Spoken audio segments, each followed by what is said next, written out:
1, prepare. We're not prepared. Check that off the list. 2, stay sober. Not happening. Welcome to the best kind of worst. No one fucking cares. Everyone cares. Who? I care. Dick suck. So there I am in the parking lot. Underwear and a guinea. Hang out in the backseat of a 7-Eleven. It's animal! We might die. So you want to talk about those lesbians? We need a Bay update. I slept on the fucking tile!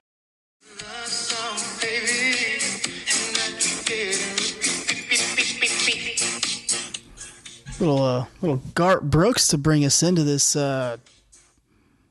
Jesus, what day is it? Friday? Technically, yes, it is still Friday.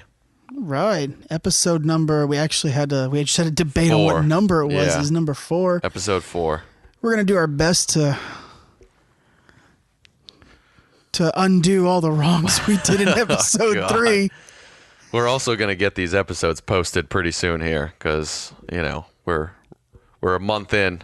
I think the assembly line, I think it's there. We're ready. We got the we're Instagram close. today. We'll start promoting it hopefully this week. We just got to finish setting up the accounts. I got to figure out how to promote. There's a promote function in there. Finish up the open. It's close. Open just sounds need to amazing. Tweak it. Just need to tweak it. Every person I show it to, they're just like in awe. Really? Like, they truly are. Okay, that's good. I showed it to Ing, and she loved it. Yep. Good Brother Vintage was dying. Yeah. And even Lady Vintage. Lady Vintage had a... Yeah. She had a good chuckle. That's good. Yeah. That says something. Yeah, but we're close. We're close. All right. And we talked about posting all the backlog, in maybe not in 7-day intervals, just getting a few out there. Maybe the within first a couple we can actually days. couple days apart to Yeah. get some static going. And then we'll probably go one behind, one in the barrel, one behind. Yeah. But yeah, seems to be as Friday's going to be the set date. Friday's been the day so far. Although we did talk about next week doing it a little early, so we'll have to see how that pans out. Maybe we can have some posted by then, or do some posting then. We got a little Yo Soy Fiesta coming on next week. A little hashtag Yo Soy Fiesta. Yo Soy Fiesta. How was your week? Not bad. Last full week of the job. Pretty smooth. Just been waiting on a lot of stuff, so it's been, just trying to wrap up a lot of things before I leave. So it was a fairly easy week, but it's a lot of kind of, sit around because I'm waiting on this and try to do a couple other things. And it's a lot of like waiting and, what else do I have to finish and can I jump ahead? It's just a lot of monotonous bullshit, just trying to wrap up and waiting on people to send me shit that they should have sent me months ago. It's usually how that goes. Yeah, exactly. So, but fairly easy week, I guess. Not too bad. Just wrapping things up. So, how about you? Yeah, like a broken record. Same shit. Yeah, studying. Watched that TV show 13 Reasons Why. Yep. Excellent. I thought it was You excellent. watched the whole 2 seasons this week? Yeah. So, were you really studying? Yeah. That's some content. Well, no, like I had like most of the first season put down. Oh, okay. Well, Plus, that makes a little sense. was, Because you can knock through a season in 2 days. Yeah, so... Easy. So a day if you go hard, but... Monday, I had to take a little drive to Riviera Beach, which is right outside West Palm. Yep. And had to send the lady some supplies for the semester. Yep. So I stayed... Down on the island. I stayed with good old Vintage for the evening. Vintage Reynolds. We had a few sponsors, and Speaking the of, fiance made some dinner, and we just hung out and caught up a little bit because it's not often I get time to just hang out. I was able to watch a lot of the TV show on the drive because I just that's safe. That's safe. Probably shouldn't admit to that one. That's safe. Yeah, but I got that little doohickey that puts the phone like next to the steering wheel. Yeah. So I just put it on And just not pay attention to the road. Yeah. Well, I mean, so we're located on the Never Eat Soggy Waffles West Coast, and West Palm's on the East Coast. So There's really no good way of crossing the state. No, there really isn't. You can take. You got to suck it up and go. You can take 60. You can take Florida Turnpike, or you can take US 27, which that's how I came home. I've never been down 27. Yeah. But I like to go 60 because it's literally just orange groves and it's a 2-lane highway. I like 60. It's pretty smooth. I mean, it's a perfect road, like you should never watch TV or text and drive. Absolutely not. But if you are going to do it down State Road 60 because there's nothing there. As long as you can hold the steering wheel straight, literally a 9-year-old can drive down this road. Yeah, you'll be fine. There's no turns. No. It's a straight line. Not one. For, I would say, 90, 100 miles. Most of the way. Yeah, it's pretty straight. So yeah, on the way back I took 27, and that was interesting. That was eye-opening. Really? That was eye-opening. Now, where does that cut through? So you came from you left West Palm area? Yeah, so West Palm and Lake Okeechobee. Mm-hmm. I don't like the word Okeechobee. I like to call it Okeechobee. I don't like the E's of the other. Yeah, I don't know why. Mm. So they're kind of like... they put a couple E's there, and you're just getting rid of all of them. Yeah, there's so many. They're kind of like on the same line. If you're looking like west and east. Okay, I thought like, West Palm was a little south. No. Really? They're like this. That's like, interesting. Here's Lake Okeechobee, and here's like West Palm. Okay, so it's towards the bottom of the lake. Yeah. But it's pretty all the level. way to east. Yeah. So you basically just go right around the bottom of that, and then that's puts you on 27. You take 27 like all the way to basically Lake Wales, Bartow. Okay. And then you finish. Then you connect. You connect to like 60, and then on the way home I usually just go I go 60 I-4. Yeah. But man, like US 27 is probably within like 2 hours of us, and it's like another world. Really? Yeah, it's another world. One of the cities that I was in that I cut through. I'm trying to think of the name. I don't even think there was a name. There probably was, but the sign was literally like almost cardboard. Yeah. Because you got those little signs on the highways. It's like "Welcome to blank city." Yeah, just the little quick little green. There was green one square rectangle for you. There was one where every business, every shop, everything was condemned with the exception of the high school. So it was a functioning town then, because they had a high school. Grocery store, boarded up. Gas station, boarded up. Trying to think. I don't think they should have gotten hit too hard from the hurricane, because it came up from the bottom of the Gulf. It hit Naples hard. Houses? Naples hard. It did cut across, but it shouldn't have got hit that hard there. I mean, houses look fine. There was no houses. It was either single or double wide model homes. Okay, so but they were in decent shape. For those of you that don't know what those are fancy trailer parks here in Florida. Fancy trailer, yeah. I don't know. I think they're big in the Midwest, but if you don't really know... A little bit, yeah. If you don't really know, you don't know. If you don't know what you don't know, now you know. I literally, you blink and you got through this city. Because like the grocery store was right across the street from high school. And the only reason why I knew the high school and the middle school was functioning is because there's a lot of cars. There was some activity. Yeah, the apartment complex, condemned. Really? The pharmacy, condemned. Yeah. I actually got to the end of the city, turned back around, and drove like 30. One more look. Drove 30 seconds, made it to the other end, and I'm not trying to be facetious. Made a U-turn, and I drove through it again, and because this is 2 hours away from a very populated city. This is an hour away from West Palm. Yeah. This is an hour and 45 away from Fort Lauderdale. This is another world. Yeah, that's crazy. It's another world, and then I got to Clewiston, Florida. Clewiston. That is, I didn't know this, but that is it's called the sweetest city in the U.S. because Who gave it that title? Well, because they have the home of the United States sugar deposit. Great. So just killing everybody right here in Florida. I have no idea what that means, but I'm assuming it's like where all the white cane poison comes from. Yeah, pretty much. They had a grocery store, but a lot of stuff condemned there. Yeah, that's not too bad then if they had a grocery store. That helps. One town, I think it was called Rayson, yeah, Florida. It was just two lakes, and they had houses around these two lakes, and that was the whole city. And the only reason why I was able to see this is because doesn't sound terrible. The highway cut through the two lakes. Yeah, no. Doesn't sound terrible. Yeah, so it was an eye-opening drive. That one town that was the first town I hit, the one that was all condemned. That was probably the mecca of lots. Oh God. Yeah. Full on. Yeah. Well, when you got a full town that's condemned, what else? If you were looking for a lot, they got them. Yeah. They got them. You know, it was like the red light district for lots. Okay. You know. Yeah. With the exception of them like now, posing do we need in to glass. Explain what you mean by that. Well, I mean, the first time I ever heard the term lot lizard was from you. Yeah. So I'll let you explain that one. You're the connoisseur. Well, yeah, I don't know about that, but the curator the curator of the lots.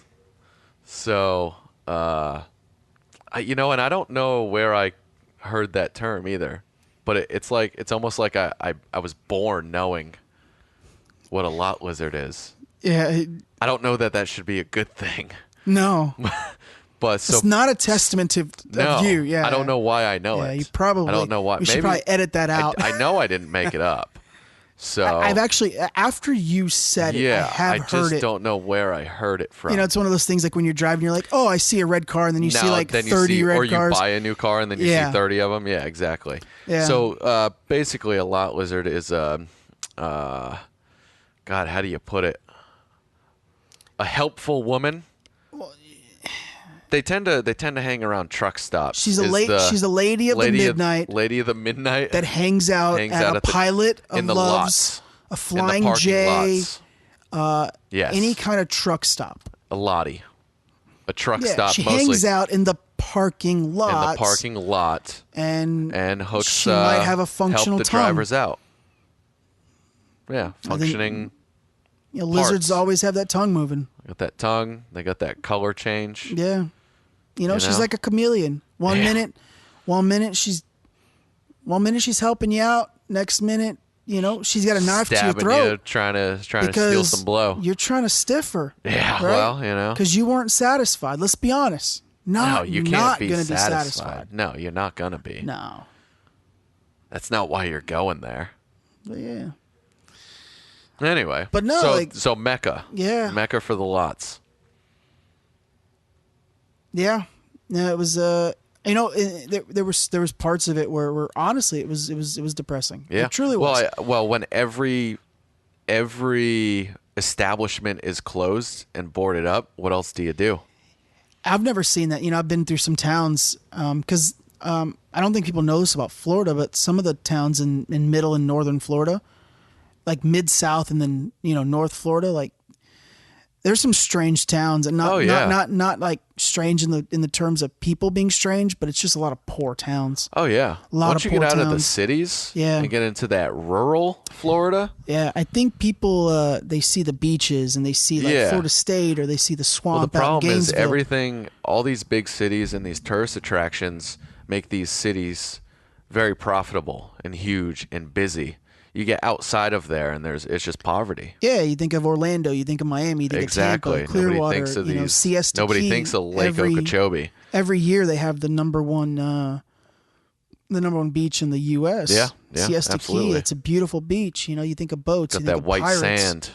You don't think of. This is not just a Florida thing. This is a country thing. Like no one really thinks about the Midwest and absolutely how poor those people live. Mm-hmm. And not all of them, but there's towns that are bad. That are really bad. You drive through some of the towns, and I know people have their preconceptions about Alabama and racism, things like that. But you drive through some of them towns in Alabama, and it gets ugly. Oh yeah, it gets absolutely, ugly. Absolutely. I remember driving through Alabama because it doesn't matter, but it was a state highway, and all of a sudden it turned dirt. Yeah, like it was a 4-lane dirt highway. Yeah. That's bad. Yeah. That's pretty bad. But no, the drive wasn't bad. That's how I was able to watch most of the TV show. Driving. Yeah, and the only reason why I took that 27 was to see Lake Okeechobee. I've never seen it. Yeah. I've never seen it. I've never been. And 27 hugs it. I didn't know that it had a raised wall though. So you couldn't actually see the lake. Couldn't see the fucking you couldn't lake. actually see the lake. So I saw nothing. You saw it. You went that way and saw poverty. Yeah, You found us the studio though. That was nice. Yeah, we did purchase land out in one of those poor cities, and that is now going to be the home studio of the Best Kind of Worst podcast. It is a condemned fast food joint. It's now ours. Coming in live. You know, I didn't even really need to fill any paperwork. I just kind of took it. I saw it. We just kind of took it. And it was like it was you can buy the land or you can rent the building. I pulled off. There was a guy outside, and I said I'd like to buy this. And literally, he looked at me and said, "Well, son, you can have it because I don't want to deal with it." So I felt like we were back in like the 1800s, just putting your flag down, you know. Just you can have it. You know, I just peed in the parking lot. It's yours. Now it's yours. Now it's yours. So yeah, we're gonna work on getting that. We're gonna work on getting that formaldehyde out. Yeah. And the burnt grease, but you know, it's like a slip and slide in there. It's great. And then palmetto bugs. Oh, speaking of bugs, man, and I don't know where I was at, but there was one section of 27 where my windshield was clean because it was raining. Oh, Jesus Christ! I can't tell people it was raining too, and I was watching TV. God damn it, man! It was like, and I did pause it when it started pouring, but it was like pouring. Oh, it made so it had to pour hard for you to pause it. So the windshield was like clean. It was clean. In a matter of 2 minutes. You thought that I was a bug murderer. Yeah. Oh yeah. I went on a that's the spree. Thing. Once you get in, that's the thing too that people don't realize. Big once bitches. Once you get into the middle, out of the cities in those rural areas, and you drive these long highways across Florida, there is nothing there but cow pastures and swamp. God, thank you for leading me to this one. When I used to do it, I've driven across some random old highways from coast to coast a few times in Florida, a few different ones. Every time you get out, when you get wherever you're going and you look at your grill, dragonflies the size of your fucking head stuck to the front of your grill. I don't know what I was hitting, but it was large. Wings, large. Fucking huge. There was one town I crossed through, and you have to understand, like when people think of small towns, they think of Midwest, think of Texas. Yeah, it's different. Florida's chock full of them. Yeah, chock absolutely. Full. Once you get out of the cities, that's what you have. You get out of the city, some of these towns, when I tell you it took 10 seconds, 15, 20 seconds to drive 45 miles an hour through the city, that's the city. Done. That's right? it. There was one I drove through, and you only know this because Florida's big on putting those city limit demarcations. Yeah, they want you to know. I entered one, and I don't remember the name, but there was a cow pasture, and there must have been, it's the most cows I've ever seen in my life. Yeah. I know for a fact, by the distance of the city limits, that the people in this town were outnumbered by the cows. 3-1. Jesus. 3-1. Hundreds, thousands? There was thousands. I've never seen so many cows, and I'm not exaggerating. Wow. I would put money down that the cows outnumber the humans 3-1. I would the have mayor to of that city agree. Is a cow. Is a cow. It's making decisions. They're probably just eating straight chicken there. Mayor moos a lot. Yeah. They're eating straight chicken, soy milk. Yeah. Like, these are some big cows. Just hanging out. These are some healthy looking cows. A lot of young ones, meaning they were reproducing. They were happy. Yeah. I'm thinking this was a cow cow city. No veal city. in that town. Yeah. I probably the only thing there is a Chick-fil-A. Probably, They're right? eating chicken, not soy one milk. chicken in that town alive. You're either vegan or you're a chickentarian. Or you eat chicken. I don't know what you call a person that eats chicken exclusively. I think you hit it. Because you got pescatarian for fish. Okay. I don't know. I think it's a chickentarian. I don't know. Chickatarian? Teriyaki. Teriyaki chicken. But no, that was the week. So, I mean, I was able to burn through some of them TV shows and them drive. Yeah. Oh, sounds good. Yeah, I haven't. I watched the first season. Not a bad show. Yeah. Not a bad show. I wasn't impressed by the trailer for the second season, but I'll give it a shot. I'm not going to turn it down by that, but I'll give it a shot. I understand the flack that Netflix gets for that kind of a show, but I haven't heard any flack, honestly. I mean, everything I heard from the first season coming out was a lot of positive, with people coming out saying, like, I'm glad you did this because people need to watch this and understand what kids go through. The reviews are very positive, but then you had some of the people saying that when you expose a child to subject matter relating to suicide, drug use, alcohol, that they're more inclined to do such activities. And I can understand. I can at least meet someone. I can meet you somewhere on that, but but I also can't because I grew up around a lot of it, and I grew up like you, you didn't beat around the bush. You could get anything you wanted at any given time. Well, I'm saying you didn't beat around the bush. You learned lessons, right? Mm-hmm. A lot of times in today's society, they kind of blind the kids, right? Yes. And they're quick to blame things like video games. No. When I grew up, we understood consequences. We understood these things. Absolutely. It was it wasn't taught at school. It was taught at home. It was taught at home. And I think it's a good show, especially for a kid in middle school, because I know bullying's big in middle school. Yeah, absolutely. In high school, I think it's a good show for kids to watch to see, how you don't have to bully your actions someone. Can affect. Well, you don't have to bully someone to bully them, right?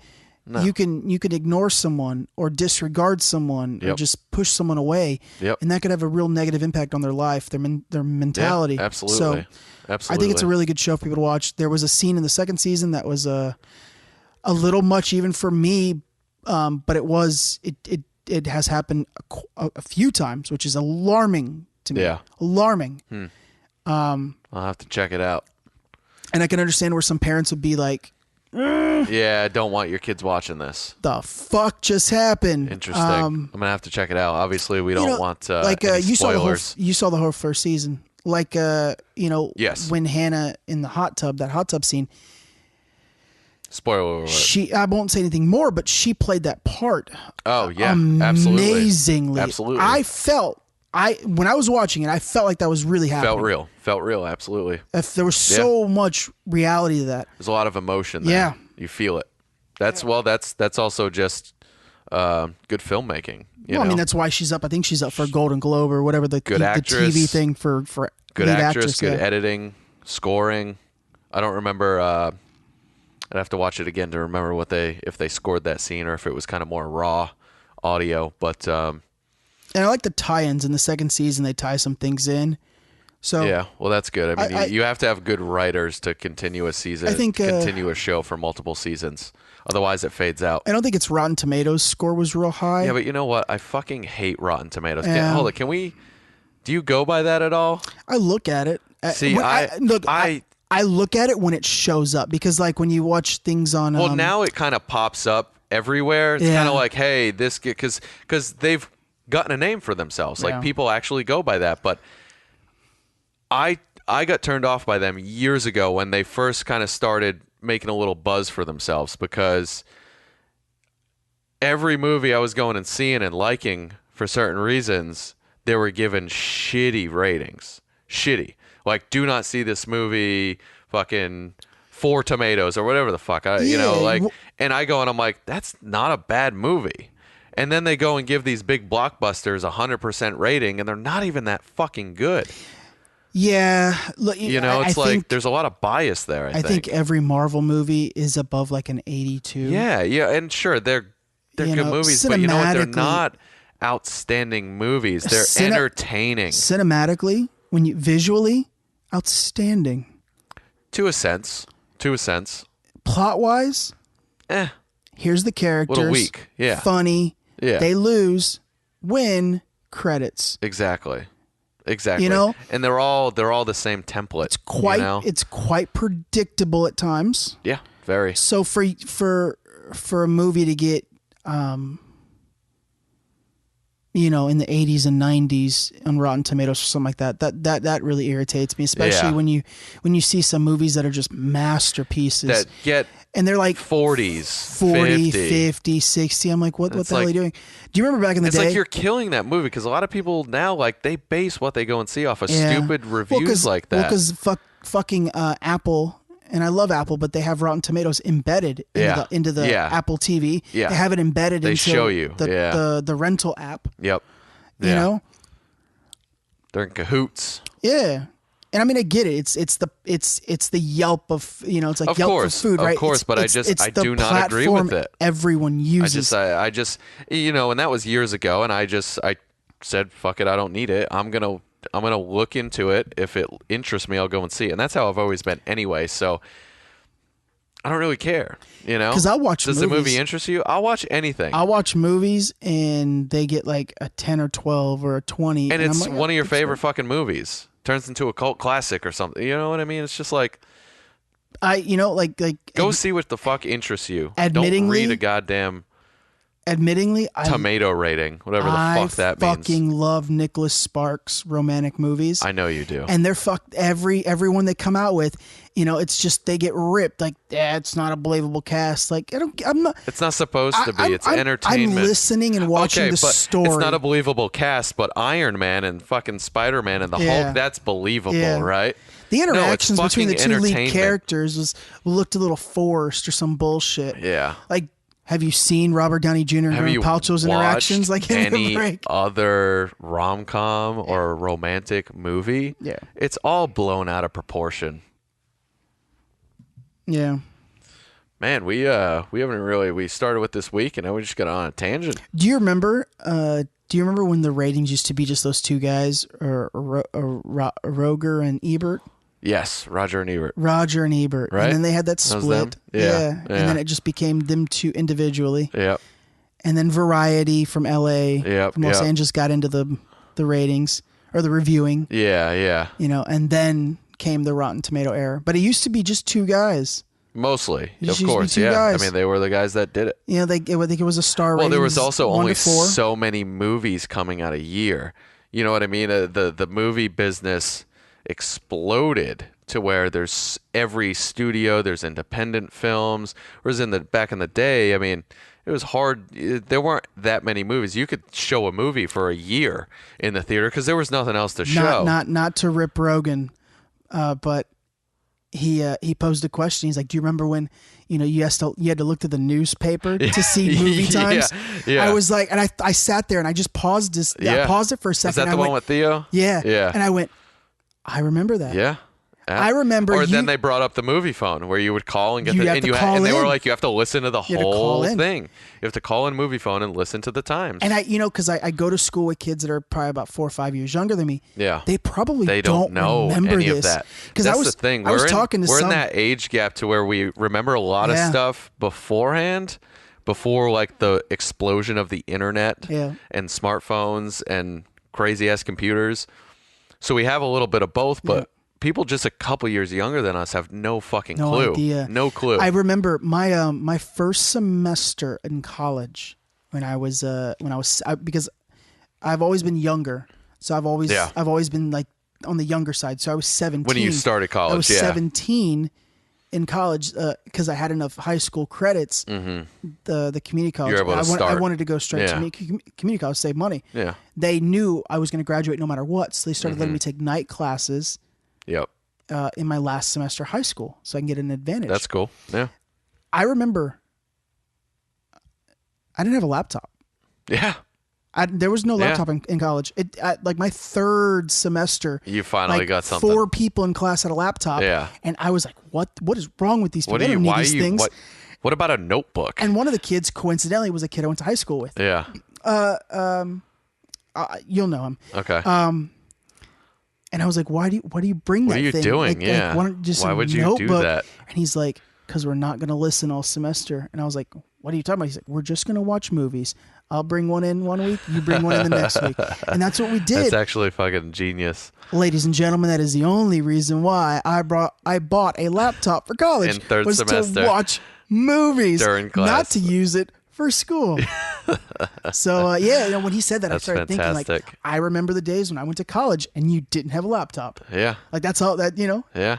Now everybody does. That's how you take your notes. We're not 30 yet. So like you said, we're on that fringe of we're on that we fringe. Remember what technology was and what it is now. Yeah, absolutely. So, when Rogan said that, I was dying. Yeah. And we were on I remember I used to go to the movies. I'd get dropped off at the mall because the movie theater was in the mall. And no cell phones, no way to contact. we would go to the payphone. I was gonna say the payphone. But we had no money. You had to call collect. So we would call collect.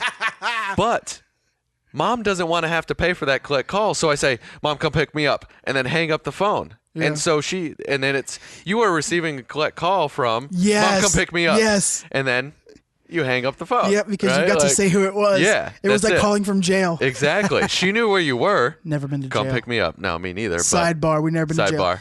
But I do know how jail phones work. But use that collect phone. Yes. Come pick me up real quick. There was always get it out and hang up. And there wasn't just one. As soon as it goes through and you know they heard the message, click.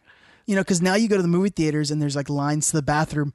Yeah. When I used to go to the movie theater, lines at the payphone. Yep, need to get picked up. Absolutely. You used to get dropped off, and you wouldn't even know what the hell was playing sometimes because if you didn't get the mail, if you didn't get the paper, you didn't have if you didn't have access to a phone, like we didn't have cell phones, so if you didn't have access to a landline, if it was just a last minute decision, hey, let's go to the movies, or if you're out and about and it's like, hey, let's go see what's playing. You walk up and see what's playing. You were watching. You might have to walk around for a fucking hour and wait for something to play. And this is back when movie theaters weren't in malls. They were standalone buildings, right? Well, and that's the thing. We had in the one movie theater in the city I grew up was in the mall from the time I was a kid. Like when I was little, it was in the mall. But the other movie theaters in the surrounding cities have always and are still, their own entity. So one of them is in a mall too, but the bigger ones that we used to go to mostly, because they were nicer, they were standalone buildings. Yeah. But the one in my city was actually in the mall, but it was a shitty mall. It was like a dozen stores, maybe tops. Remember when movie theaters came out with stadium seating? Yeah. You sat in those things and you were like, oh my God. Fuck, I can see. I've never seen so much of the screen. I've never seen everything. We used to sit like floor level, everyone. Yeah. And if you had a tall motherfucker in front of you, guess what? You ain't seeing much of that movie. And they weren't that deep in seats, right? Yeah. They're maybe like 80, 100 seats. Oh, yeah. So movies sold out a lot quicker. They did. Absolutely. Man, it was an easier time. We segued real far. We've I guess that's how you know we're getting better. We got off topic, but we didn't really have much. I mean, we made some notes, because but I think we just kind of started talking. People that are gonna listen are our age group, and they're gonna reminisce understand. now. Yeah, they're gonna. They're in the car. They're in their home. They're cracking a cold one. By the way, we are sponsored tonight. I was just gonna say you made a reference about all the sponsors you had with Vintage Reynolds over in West Palm, and it made me think of it, but then we got off topic or on topic. Bring it back around. So I'm trying to bring it back around before we move on real quick. Go ahead. What are we sponsored by tonight? We're sponsored tonight by Alcatraz Brewing. We got a little double IPA. Don't turn away from that mic too much. 8%. Ooh, it's 8%. Yeah. Well, a double's usually a little heavier. What's 100 plus IBUs? That's a good question. I'm going to have to research that. I don't know what that is. Yeah, because I've never seen that on a can. Because, I mean, you get your... What is it? International Brewing Units? No, honestly, I forget what it stands for, but I don't know why they would put it on the can like that. So yeah, I'm gonna have to look into that. It's a good IPA though. Yeah, it's a double IPA. It's a little obviously it's 8%, it's a little heavier. That first one we had was Florida. It was actually made right here in Tampa, Florida Avenue. Florida Avenue. But I don't know that the actual beer had a name. It was just their IPA. It was Florida Avenue. It just said Florida IPA. Avenue, Tampa, Florida IPA. That was very good too. It was good. And then we got a good old faithful. We had to bring it back from our sponsor of last week, which was Renegade IPA from Colorado? Regulator. What IPA. did I say? Renegade. God. Yeah. I screwed it up earlier and you corrected me. And now, bringing it back around full circle. So that's what we're going to finish off the night with. Yeah, and we're also sponsored today specifically because we have Memorial Day weekend. Well, it's Memorial Day weekend, of course. So I don't really know if we're sponsored by them today. We're going to sponsor them. We're sponsoring them. We're sponsored by the Alcatraz, but we are now sponsoring for Memorial Day weekend. We have our koozies to go with these. The United States Air Force. We got to throw it up to our current. Our reigning champ, defending, undisputed Airman of the Year, which I don't think he won any of those awards. Just heard a little pop on your mic. You get a little crazy on me there for a second. Ooh. Start talking about getting full hard. Start talking about a good brother. Getting full hard on it. Yeah. So that posed the question earlier when you were talking about wanting to salute to our veteran. So he's still active. So he's active duty. Is when he a everybody veteran? says we support our troops and our veterans, that's probably why they put it that way, right? Because when you're active, you're not a veteran. You're a veteran when you're done. You retire, right? Once you're out, once you're not an active member. An active. Well, you're active. You're either active duty I'm trying or to think of it from an insurance standpoint. Yeah. Because insurance really dictates those terms. Yep. Because you have the Veterans Affairs Association. Oh well, of course, yeah. Which I guess, I guess you just call active duties, right? And then once you, he's so technically he's still our future vet. I guess so. Yeah. Anyway, Airman of the Year. Yeah, We're throwing out stuff we have no clue. Yeah. Honestly, if anybody, any high-ranking official ever listens to this, it's just going to get them fired. Yeah, probably. But it's Airman of the Year. Airman of the Year. Hey, it's Memorial Day weekend. It's a time to honor the troops that it's one of the hardest jobs in the world. Yeah, it's hard to sit at a desk. Yeah, he does sit at a desk. Yeah. Not putting down what he does. Absolutely not. We actually got a really good laugh when I said airman because he doesn't fly. He's in the Air Force, but he doesn't fly. I don't think he's ever come close to one of the planes. No, that's not his job. There are other jobs in the Air Force that don't he require shovels flying. a lot of snow. Well, right now he does since he popped a hip. God, but no, for any active duty member, we salute you this weekend. Absolutely. You do a ton of, keep us safe. And I don't care what anyone says. Keep us safe. Absolutely. You put your life on line every night. And it just doesn't stop there. It goes out to first responders. Everybody. Police, anybody state troopers, that's out there. Anyone. Anybody that's out there protecting our way of life. Hey. I'm going to take a swig for y'all. Drink to that. Yeah. Right. So we started off this week with saying we wanted to undo all the wrongs of last week. We did say, was that when we started rolling? Did you say, you did say that right away? Man, last week. What did we do wrong though? I mean, we didn't necessarily do anything wrong. We had our first guest on. I don't know why. Aside from the phone call with our I don't vet. know why I remember it so poorly. I don't think it was that bad. I haven't re-listened to it yet in the last week, but I don't think it was that bad. I think episode 1 and 2 probably were a little better. Yeah. We were a little sports heavy. Yeah. Well, because we were unprepared, and I think we always come in going, we're not really prepared, but we have some preparation. We know what we're going to talk about. But I think last week was a testament to how unprepared we were. We're sitting here talking about current events, Yep. and the royal wedding was the next morning, and we didn't talk even about it. mention it. Yeah, but you know what? Hadn't happened. I did catch a little bit of it. It was beautiful. Yeah, you went home. I wore a female wedding hat out the rest of the day. You found a brim. Yeah, I found a big brim. Found a big brim. You can hide underneath that bad boy. I did wear it out. Some lady almost wrecked her car. I was outside of a Tijuana Flats, and she started pointing at me and literally almost wrecked her minivan. That's a true story. So what was this hat exactly? It was like a straw type sundress hat, but it was had these blue sequins in it. Sundress, so it was like a woman's hat. Yeah, it was like a woman's sun hat. I went straight like a big floppy brim sun hat. Went straight to my mother's closet and pulled it out. Fantastic. Does Michelle wear that hat? Yeah, she likes hats. Okay. Yeah. All right. I don't think I've ever seen her in a hat. Maybe a baseball cap, but she does like the baseball. I don't think caps, I've ever seen her when she goes to the beach. Well, I could see. Yeah, I could see that. It keeps the sun off her. She's basic as shit. Yeah, I could see that. The wedding was beautiful. It's practical. She's a practical woman. I was really surprised that they had the choir was predominantly black. That was a very progressive statement by the royal family. That's great. The rendition of "Stand By Me" by that one guy. I didn't see any of it. Oh my! But I do love that song. If you didn't get chills listening to that, I might have to check it out. You have no feelings. It was wonderful. The wedding was beautiful. I want to say one thing. Oprah looked. I only saw a clip of Oprah walking to her chair. Okay. She looked ultra fatigued, ultra uncomfortable. Really? And I kind of think I was wondering where you were going to go with that when you mentioned her. No, when I saw her, I looked at my father and I said, "Why does she look so uncomfortable?" And we kind of sat there and bounced ideas. And I posed this one to him, and I think he agreed a little bit with me.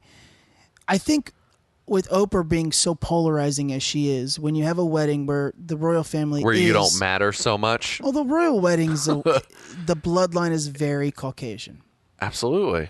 I think African Americans make up 3% of the English population. Yeah. And it's a had he been any closer in succession to the throne, I don't know if Queenie would have been okay with them getting married. I don't. Interesting.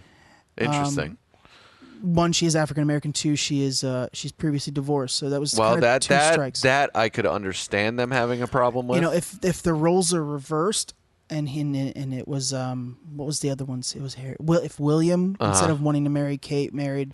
Yep. Megan, I think I don't know. You're this not for sure. Fact, Well, of course I think not. there would have been Nobody a does. little more of a apprehension for this kind of a ceremony. Interesting. And I did read an article with the writer had a similar view, not as firm as mine, but there was definitely alluded to it. Huh. Well, that's obviously all opinion too, but of course you're not the only one thinking that. When I see someone like Oprah and how polarizing she is, I feel like sometimes she's invited to some of these things, one, because of her ethnicity and being so polarizing. Well, but also her, how polarizing she is. Yeah. Absolutely. I mean, her polarizing, right? Absolutely. But she's also I'll just say she's a polarizing black woman. Absolutely. That's powerful. That's powerful. Right? So when you have a ceremony where it is a half black woman marrying into the royal family, being now a princess, which she'll now be called the Duchess of Sussex, I believe. That's crazy. I think someone like Oprah gets an invitation for that polarizing factor, exactly, right? And I think you could see where it pulls a draw. It has that draw for people to want to care. And I think when she was sitting down, you kind of saw it, like you could tell. Did she feel like she was being used? I don't know if she felt like she was being used, but I think you could. I think when you look at how she was walking and just mannerisms, I think you could go, hey, look, I'm really gracious to be here. It's a royal wedding. There's only 600 people here. It's awesome. Yeah. But why am I here? I might not know anyone here. I might know people like I've interviewed, right? Exactly. I might know the actors sitting here. Yeah. Do I really know? But why do I belong Queen? here? Do I know Meghan Markle? Do I know more her, of a? Did I only get invited because I'm black and she's part black? Yeah. Right? Is that? Yeah. That's what you're getting at? Yeah. That's what I think. Why am I here? Am I being used right now? Because obviously she's a very powerful woman, like we said. That's not something she wants. She's not going to take lightly if she feels she's being used. Yeah. And I could be completely misguided. Of course you could. I don't know. Absolutely. I don't know Oprah's personal friendships with Meghan Markle or the Prince Harry. But if she doesn't have a personal relationship with either of them, why is she there? It stands to reason. Why would she be there? Fuck, I had a thought, but I lost it. Yeah. Anyway. I completely agree. And I completely agree. And one last thing about the royal wedding. I mean, it was beautiful. She had a beautiful dress. Dress, I believe, was $500,000. Yeah, I heard. What did they spend? Like 43 million. 43 million. Yeah. 43. But 42 or 43. But they, somebody at work was telling me they compared it to Princess Di's wedding. Probably. Right. With inflation, hers would have been like 130 something. Yeah. But they called that a little get together, and it was like, thousands and thousands of people at the castle. I loved the selection of the castle they chose. They really like Harry. I really didn't see anything. Harry has been considered the prince of the people. He gets out. He'll talk to people. That's cool. Yeah. Hell, when he was in his 20s, he was walking out of bars at 4 o'clock in the morning, beating up paparazzi, getting to fist fights. Well, hey, being a normal 20-year-old. No, being a normal 20-year-old who lost his mother at 12. Yeah, well, absolutely. So I liked how intimate it was when they were doing like the procession and being so close to the people. Yeah. Outside of the Queen of England, he trends. I guess they do like popularity polls like they do in the U.S. for presidents, of course, and political figures. He trends in the 84%, like That's right under the Queen of England. So people really like him. Yeah. The citizens of that town, they were in Windsor, I believe. Okay. They were very kind. They had American flags up for Meghan. Oh, that's nice. That's nice of them. It was very nicely done. That's also a big thing. Obviously, she's a part African American, like you said, but also what, first American to marry him? Yeah. So first American, recently divorced, Yep. African American. That's a pretty big turn for them. And I like how you said that. That takes me to my last point. I hated how one person, and I don't remember what channel I was watching, I hated how one person addressed her, and everybody on that panel was like, oh yeah, and they just laughed about it. They literally said, Meghan Markle, she's going to be she's the first divorced black princess. Why do you got to put it that way? Why do you have to put it that way? Say she's the first American princess? Well, right. I mean, that's a big statement. Or just say that she's a princess. I don't know why. It doesn't matter. Yeah. I mean, that's... Look. Well, they're trying to... The queen is obviously get their own okay with spin on it because she things. signed off on it. Hey, she has to, it's happening. She has to sign off. That Absolutely. is a fact. It's not happening unless she If is okay with it. 100%. She signed She's off. the fucking queen. She took the baggage. Hey, let's just call her a princess and let's move on. Yeah, right. That's it. I She's now a princess. did not care for that one. That's kind of a bad. Because it's her day, and I don't think you should be saying things like that. No, absolutely not. But absolutely not. It was a beautiful thing. It was a beautiful day, and when I got home that morning, I was like, oh, this is the royal wedding. Who cares? And then I sat down and watched a little bit of it, and I got enthralled. So I now you understand. underestimated it. I understand how powerful things like that could be. If I had cable, I might actually have checked it out, but maybe not. I mean, we're doing this podcast out of a condemned fast food restaurant. We ain't got no cable, we ain't son. got no cable up in this bitch. Anyway, where do we go from here? Let's. We can. Patriotism's probably the biggest, the cleanest segue. Yeah, patriotism. Patriotism. Okay, I see where you're going with this. To keep the trend of patriotism, we usually go sports and current events. So we'll head to sports. I guess the NFL passed a new law this week. Yeah, you had told me a little bit about this. Yeah, I hadn't noticed. It's a new law on the national anthem. So players now have two options. They either take the field and stand. Yep. For the national anthem. Okay. If they would like to protest, they have to stay in the locker room. So no more kneeling is what they're getting at. And I called when we talked the other night. I mentioned the new ruling because it was it was the hot topic that day. Of course, yeah. And at the time you disagreed with it. I did. I'm a Bible beater for the Bill of Rights, so I want people to be able to protest at all. Me too. Times Absolutely. of the day. Absolutely. Protest. I agree. But conversely, I'm torn on this one because conversely, I don't believe in people kneeling for the national anthem. Neither do I. I don't. But see, my other thing, we've talked about this. What was it, episode 1 or maybe 2? We touched on the kneeling issue, and I told you that my biggest thing is it's a business. It's a business, and you are a public figure. Because who do we talk about? Was it from ESPN or somebody had said something? We had kind of got into it through that, I think, where she had posted something on Twitter. Jamel Hill. Yes, she had posted something on Twitter. All right. Yeah. And about Trump. Yeah. Yes, exactly. And she got fired for it, right? She's still at the ESPN, but she got removed from sports. Removed, exactly. Yeah. So it's a business. Any business you go for, if you're working a normal 9-to-5 office job and you're out there making the company lose money because you're trying to make a statement, you're going to get fired. It's the same thing. Yes, it's just on a bigger level. Nobody knows who you are necessarily, but if you make enough stink, you're going to get fired. When you're a public figure, you are getting paid through one of the biggest entities, and you want to start making a statement. I understand you're trying to use the platform you have, but you have to understand you work for a private company, and when you start hurting their bottom line, they're not going to put up with it. Yeah, and I think when we were talking about this on the phone, I said something like, why can't it be like Colin Kaepernick? If it's hurting your bottom line, just release them. And I immediately said, well, so you're saying if somebody wants to protest, you're fired. When I think about that, I'm like, man, that's an extreme. So I'd almost rather them just tell them, hey, just stay in the locker room. Because that is a form of protest, right? I see this as a compromise. Yeah. They can't have somebody going out there. I have personally been told from multiple people since this whole kneeling thing started to happen that they will never go to a game again if this continues. That right there is losing the team and the NFL itself money.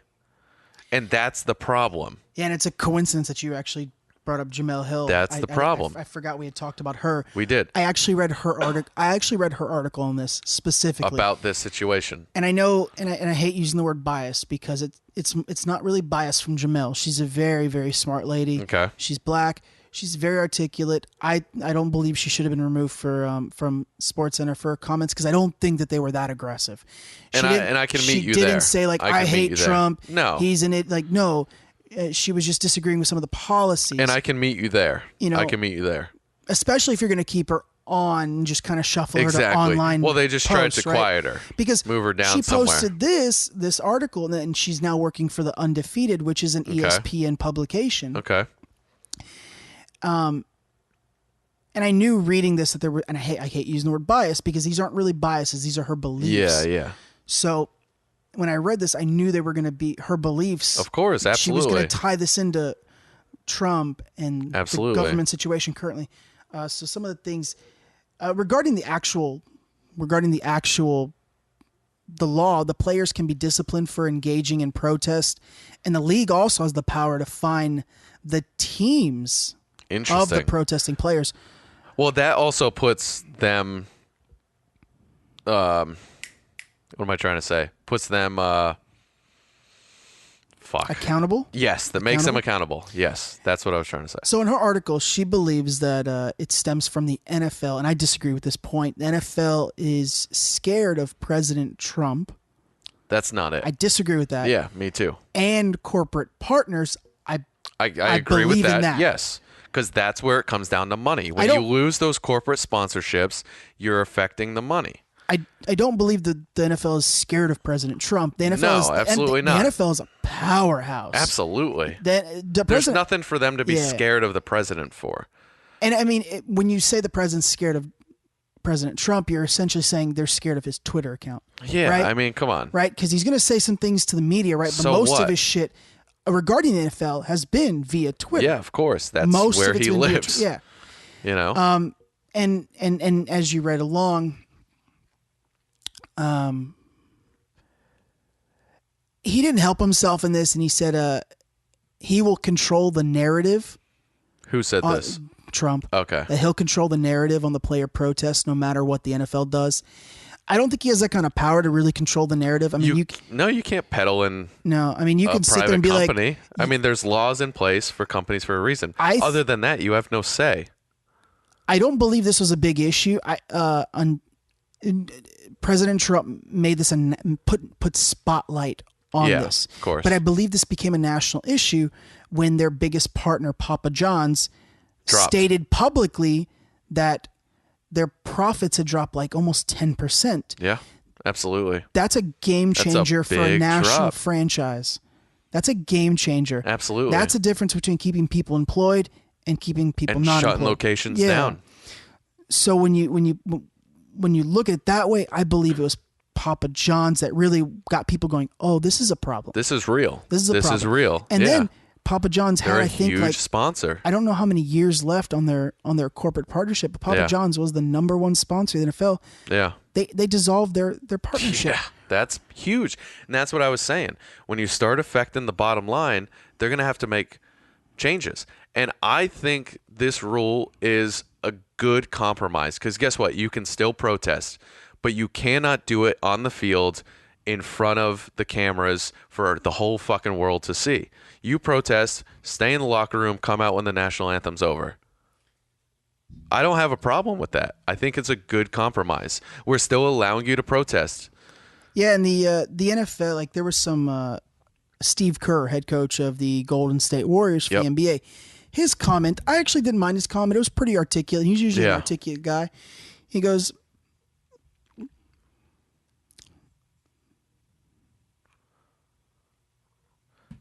this comes back to this makes me think back to the what was it, Rosen, where the draft pick that number 10, where they made 9 mistakes before him. Yeah. As I was saying, you should be fucking grateful. Yeah. You are blessed to be working for this huge company, this giant entity that you are making millions of dollars. Now, I understand that makes you think you can do whatever you want, but you're still working for that company and you have to abide by their rules.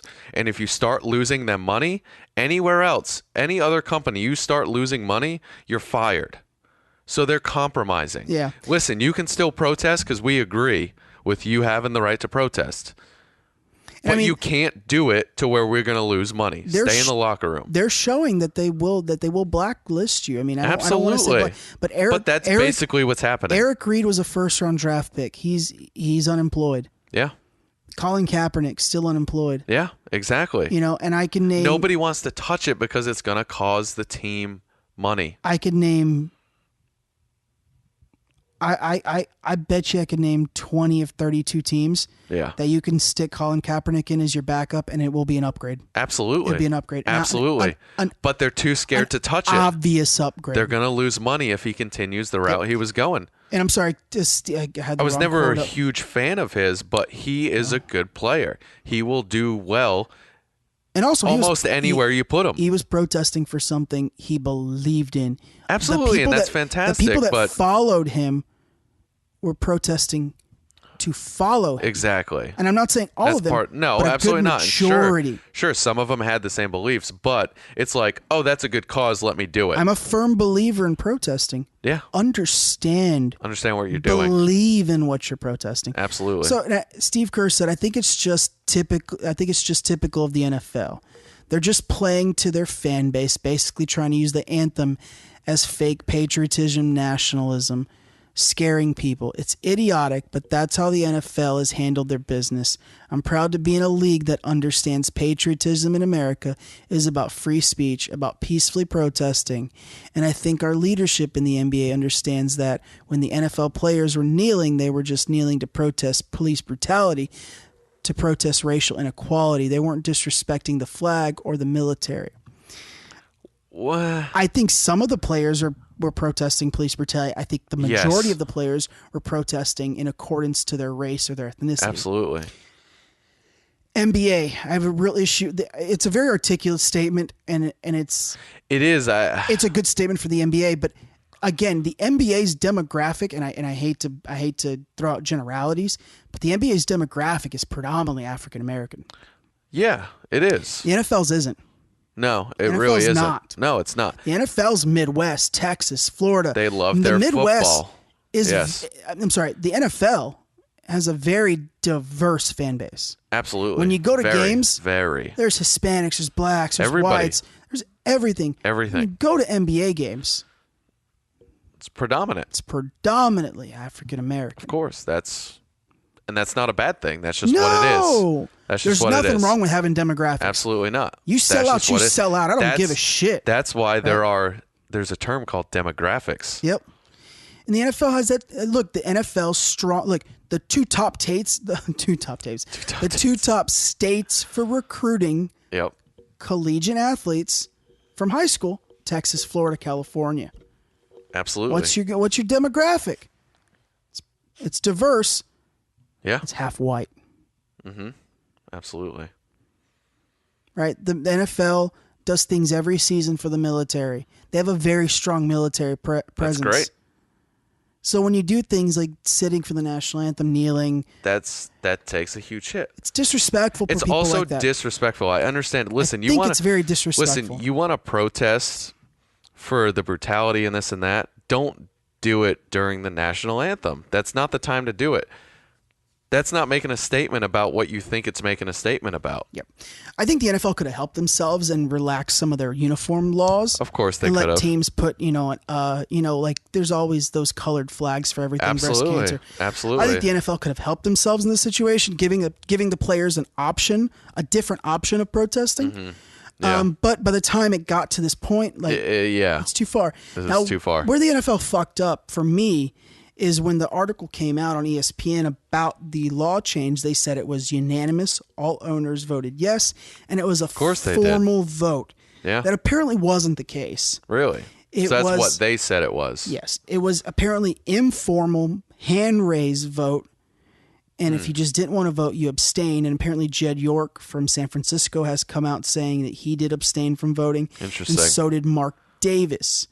Now where did this? Oh, so that's okay. So that's those were confirmed that they said that. So that's how we know that. Yeah. What the NFL originally said is not completely true. They're not releasing how many abstained. Anybody that voted yes. Of course. Everyone that voted yes. If you didn't vote, they don't know how many abstained, but Yeah. the two confirmed was Jed York, owner of San Francisco, Yep. and Mark Davis, owner of Oakland. Yep. With that said, I love how the NFL, they get a negative and they also get a positive. Yep. Art Rooney II, owner of the Pittsburgh Steelers, said that it was an informal vote, but it's not uncommon to have these informal votes, that it is a common thing that they do. Yep.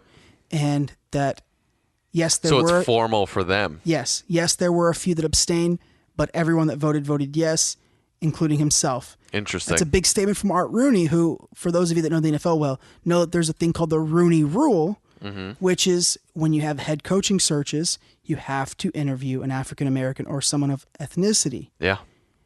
Because Art Rooney was a pioneer for civil rights. Yeah, absolutely. So they got some good backing on this. No, and that's good. That does make a statement. Jerry Jones, of course, was a proprietor. You got to know he was. And that's just my assumption. You know that Jerry Jones was. You got to know that Robert Kraft was. Yeah.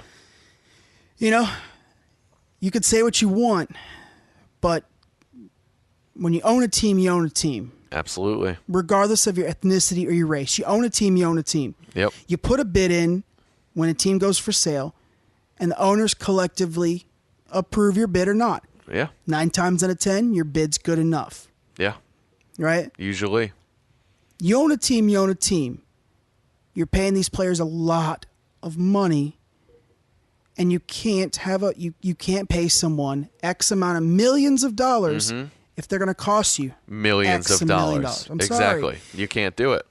You just can't do it. So I think it's a way for the NFL to save face. I think you'll see a little boost in ratings now. Absolutely. Ratings were down. And look, today, and I'll tie in a couple of sports articles with this. TV ratings, although TV ratings are on the downward because of things like Netflix, Hulu, YouTube Red. Absolutely. TV ratings, TV contracts have never been higher. Interesting. Never been higher. UFC has been with Fox now for the last 6 years.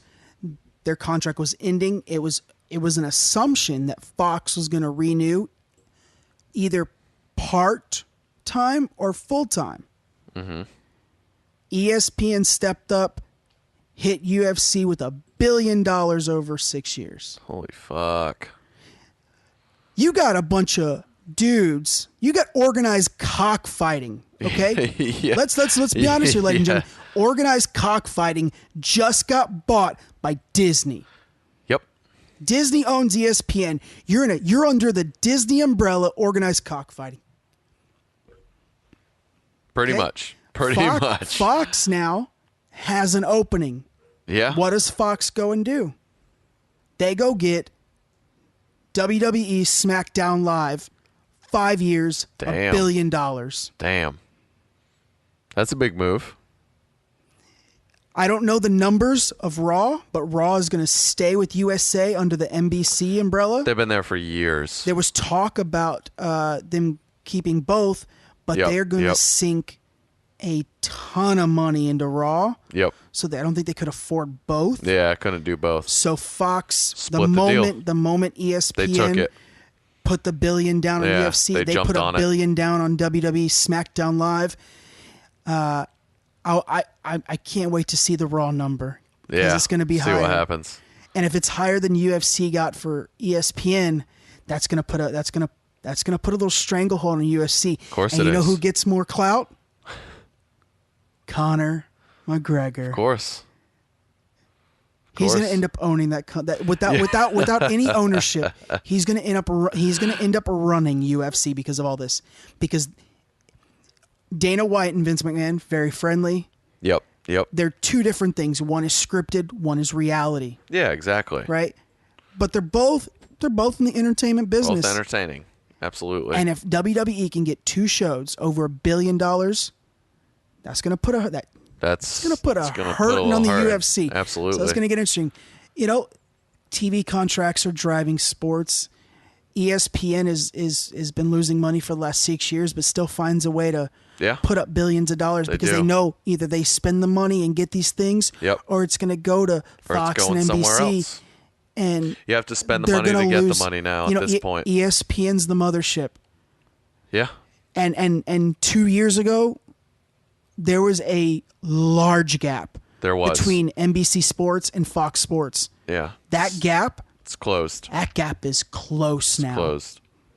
Very close. Yep. Very close. I don't think it has anything to do with patriotism. I don't think it has anything to do with that. I do think it's disrespectful. I would love everyone to be able to protest, but you are on you're on their dime. You're on the ownership's dime. You're on their dime, and you're costing them money. And if a thing like this doesn't happen, you end up having this is like Colin Kaepernick and Eric Reed, where you're just released. They're not paying you, like you put it great. You know you're making millions, but you're costing millions. So they're not paying you millions to not make millions. They're paying you that much to make more. Because you're going to be that superstar that's going to draw people in. They're able to pay you that much because they're making that much. Exactly. If you're now costing them just as much or more than they're paying you, there's an issue. Because I've seen what some of the dividends for the owners at the end of the year is. Yeah. And it's not what I thought it was. Really? I really thought that they were making don't get me wrong, they're making money. Well, they're making money, of course. But I think they can make a lot more money elsewhere. Interesting. I do. Interesting. I do, and I think it's even weirder for teams like the MLB because they have revenue sharing. Yeah, it's a little different. You know, so teams like Tampa Bay that don't spend a whole lot of money, that really hurts the teams that are spending money. Yeah, it does. You know, ideally you'd want all the teams in the MLB to at least be spending $85 million. Yeah, well, but ideally, you can't spend it if you don't have it either. You be like a team like Tampa, the ownership's bringing bank. Yeah, they are because they're not spending it, right? Yeah. Whereas a team like New York, Boston, LA, they're spending money, so they're going to make money, but they're also making. They're more not making money. As much as these small market teams because they're revenue sharing. They know they got to spend it. Yep. Well, where do we go from here? In lighter news, I think I need to switch to our previous sponsor. Yeah, we do need to get another sponsor in here real quick. But in lighter news, this one's a quick one. Okay. Ronaldinho, one of the most famous Brazilian soccer players. If you've ever watched him, he, in my opinion, probably the best dribbler of all time. I don't think I've ever seen someone with such fantastic footwork. But he is... we need a sponsor for Raging Mammoth here. We got a little puncture wound. Ronaldinho is about to marry 2 women. I'm getting this weird look from a good brother. I was trying to get settled back in. I had to go get a new sponsor. He sat down when I said 2 women and just gave me this look of like, huh? I was listening, but I might have missed. So who is this exactly? Ronaldinho. He was a Brazilian soccer player, played for a bunch of really good teams. He's probably one of the greatest of all time. I did hear that. I just got a little lost. This week, he announced, in the next coming days, he will be getting married to 2 women. How do you pull that off? So the question is polygamy or bigamy illegal in Brazil? It is not. So he's doing this and it's illegal. He's doing it legally. Where's he doing it? In Brazil. How are you doing it legally then? Loophole. What? How is there a loophole? There is a loophole. How is there a loophole for this? Okay. So he's going to marry these 2 women. He started dating the first woman. I'll just go to her first name, Priscilla, in 2013. Okay. He started dating the second one, Beatrice, in 2016. Okay, 3 years apart. They live very harmoniously, apparently, and they all 3 have been outspoken about how easy it's been. He is a full proprietor of polygamy. Okay. If he would have married one, then the other, separate times, that's the problem. Illegal. But One because marriage. he's getting married to 2 women the same simultaneously, it is considered, quote unquote, a 3-person marriage, civil union. Interesting. So he will be legally allowed to marry these 2 women. They're very excited. None of his family is coming. What? They're completely against it. Well, hey, but if it works for you and you're happy, fuck it. He's come out saying that he's very happy. Hey. So if it works, how could you not be? I'm going to take the stance as I don't understand this. I don't either, but all. If it works for you, then go with it. Ladies and gentlemen, and I know this goes for me too. I know that I am a handful. One of me. God damn, that's a good beer. One of me is plenty. Yeah. One woman is plenty. Yeah, absolutely. I don't need anything extra there. I do on not either side. think that I could handle 2 women simultaneous relationships. They all live in the same house together. They both get the same allowances. If he buys one, he buys an identical for the other. Well, hey. So yeah, I don't get it. Hey. Doesn't make sense in my head. Doesn't need to make sense to you if it works for them. No, hey, it works. It works. I'm happy for him. Yeah. But it got me thinking. It's interesting. It's very interesting. It got me thinking. It's funny that they found a loophole to make it happen. Yeah, can you imagine that? Like on top of how, I guess you wouldn't say funny, but different, random. We look for tax loopholes. Ronaldinho looks for marriage loopholes. That's well, hey, if it works, it works. What else we got? Clearly, you did all the prepping this week. Yeah. That was pretty much the sports week. I mean, the Lightning got bounced in Game 7. Yeah, the last 2 games they were a little rough for them. They played like their life didn't depend on winning. Yep. Washington just outplayed them. Oh, hey. They wanted it. We had Dick in here last week. His insight to Lightning's always welcome because it's always pretty good, always well thought. But I told him on the phone the Lightning cannot rely on just power play goals to beat a team like Washington. Absolutely not. And that's looked like what they were trying to rely on. Washington's just got snipers, and they're going to pick you off. They got a solid team, solid shooters. So you can't rely on it. Yep. Got to come out to play. It'll be a Las Vegas Washington finals. I'm proud of Las Vegas. I'll be rooting for them. That's pretty awesome. Yeah. That's pretty awesome. We talked about that last week a bit. In the NBA, we got the Celtics. They just lost tonight at Cleveland, so we're going to go to Game 7. Yep, 3-3, but playing at home. And they only lost yet. They lost by 10, but when LeBron scores 46 points, that's, he scored almost half the team's points. So that's tough to beat, Yeah. And it seemed like, we watched a little bit of the second half of the game, and the Celtics were missing some shots they would normally get, and it's a little bit of a tough game for them in some areas, but they hung in there.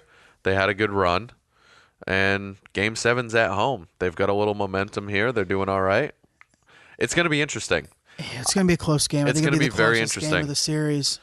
They haven't lost a game at home yet in the playoffs, right? Or No. at least not in the last 2 series. I believe they're 9-0. So, because they've won the 3 here. It might be 10-0, 4-3. Possibly. It might be 10-0. Possibly. Yeah, we were watching the game here live before we started, and you got to respect LeBron James so much. He took that game over in the fourth quarter because Boston got it down within 7 or at one 6 point. a couple times. Yeah. A couple times, actually. He got 9 straight. He just pulled it away. He shot 2 3-pointers from way beyond the line. Yeah. With good Tatum's protection. Big hand in his face. And just put them both in. Put them down. You got to respect him. He's definitely going to have to carry them in Game 7, so he scares me. Absolutely. But that's what makes him, arguably the best ever. That's what it is. Houston. He actually thrives under pressure. He gets better. A lot of people get worse. Better. He gets better. That's why he's been able to do what he's done. Houston and Golden State, Houston's up 3-2. They're going to go to Golden State for game 6. Yeah, because Houston is home court. I think they're going. So it'll be in Golden State. Chris Paul got a hamstring injury. Rachel Nichols put it perfectly. The basketball gods, the sport gods are very cruel, Yeah. To be one game away from an NBA final, something he's tried for his whole career. Yeah. That's unfortunate. And to pull hamstrings, those are lengthy tough. injuries. So That's hopefully it's something big. Hopefully he gets back for game 7. Because that pretty much, in my opinion, that puts Golden State with the edge going in. Well, obviously, yeah. Home they have court. the edge. It's nothing set in stone, but they've got an edge. Home court, no Chris Paul. That's tough. Yeah. That's pretty much the sports world this week. Easy week. Yeah. Easy week there. Current events? Current events. Moving on? Yeah. Now, I know most of you know the podcast is the best kind of worst podcast, but I'm petitioning to get it changed to Me 3. I don't like this. We just talk about terrible. sexual assault every week. Sounds terrible. So So what do we got this week in this sexual assault? Harvey Weinstein finally, turns himself in 7 months after the fact. Doesn't really matter. He just needed to go in to get his little charges and arraigned and then released on bail. Either he goes in by himself or they come pick him up. Yeah. Well, he's obviously going to go in, try to keep it as easy and light as possible. He's going to have the best lawyers that money can buy. So, of course, they're going to be like, hey, just go in there. Walk in. It makes you look a little bit responsible, I guess. Of course. So he goes in. Makes you look better than you are. They charge him with rape. And the article said, and a few other sexual assault related crimes. And a few other. They're not really sure how to classify it. A lot of the women that accused him of sexual assault and or rape didn't make their statements to the police. They just made it to the public. Yeah, so you can't different. No, you can't. You need to go to the police. It's not a full, then you have, it's not an actual charge. Depending on the state, you have different statutes of limitations. Yep. On said sexual assault. Of course. So the article was not sure of how many charges or what, but they know there is a rape charge. They know that there is various sexual assault charges. Various other charges. The court mandated him to $1 million bond, and he's going to have an ankle bracelet. He's confined to travel between, I think, New York and Connecticut. I think New York is where he does business. Connecticut is where he actually lives. Yeah, a lot of people do that. Yeah, and the only reason why I brought this up as a current event, it's really not. It's not a big story, but his lawyer made a few comments in the article, and that's what really got me thinking. Yeah. Because you got to understand, it's going to be hard to convict him of these crimes. I think it's going to be hard to convict him. Why? Why do you say that? Well, one, these rapes didn't happen yesterday. No, of course. And of course, some of them have, like you said, statute of limitations. A lot of them don't have medical documentation to corroborate. A lot of these. So it turns into it's a he said, she said. She said. It's not your word versus mine. Let's take the he said, she said. Whose lawyer's better? Well, that's what it boils down to. And which he's got lawyer the money. can use the law to their advantage? Yeah. And can you convince a jury of 12 that he didn't that do he it? did not or did do this? Yeah. And then it stands to reason. True. How do you find 12 people that haven't heard about this? Can you get 12 unbiased people? That's definitely something to think about. And that's exactly what his lawyer said. His lawyer said his lawyer's going for that route. He was innocent. Mistrial. He was innocent, and he will gladly argue why he's innocent in the court of law.